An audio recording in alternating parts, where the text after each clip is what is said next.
While everyone is in an uproar about who can bleed and who can't, men have become so obsessed with women that they want to turn into one. And I find it quite flattering that womanhood seems so great to you guys. Y'all know me, you may not like what I gotta say, but I'm gonna say it anyways. In recent conversation, there's been a lot of uproar between trans women and real women. In my opinion, I think the most misogynistic thing that a man can do is reject his biology as a man and go into women-dominated spaces telling other women how he's a better woman than them because it's based off of his feelings of how he perceives a woman to be, while walking in society emulating what he believes a woman looks like by replicating other women.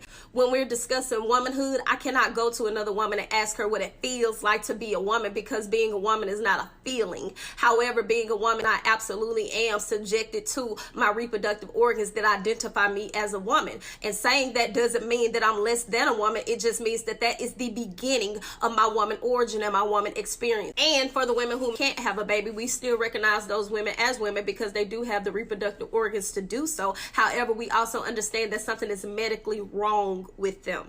I will give credence to the fact that women are not the only people who have a period if we're identifying them that way, because non-binary people or trans men actually can also have a period, but at the basis of it, we call those biological women. However, when you're talking about trans women, we understand that that is something that biologically impossible you cannot do. The power struggle here that comes into play is when there is a very small minority of people imposing onto a larger group of people that are telling them what they would like to be called, how they would like to be treated, how they would like to be pronounced, and how they would like to be identified, but then you're imposing terminology onto them that they have yet to accept. So I must appease your feelings calling you by the pronouns that you identify with as, because you have chosen to make this decision about putting on a wig and putting on nails and putting on a dress. However, when I tell you I reject terms like birthing person or breastfeeder or real woman or biological woman or cisgendered woman, at this point then I should just understand and accept it because science says so. But science also says that the basis of your DNA, you are biologically a male. So why are we not listening to science all the way across the board? Seems a little hypocritical to me. And since everyone has such an issue with understanding just hilarious, let me go ahead and put my cape on, because I think I could break it down for you a little bit more. It's very disingenuous for you to overshadow that woman's feelings in regards to her womanhood when she actually has given birth to a baby, which biologically that does make her a woman. However, you decided to discuss her looks and says that she looks like a trans person while you're also attempting to advocate for trans people. It's giving inherent transphobia.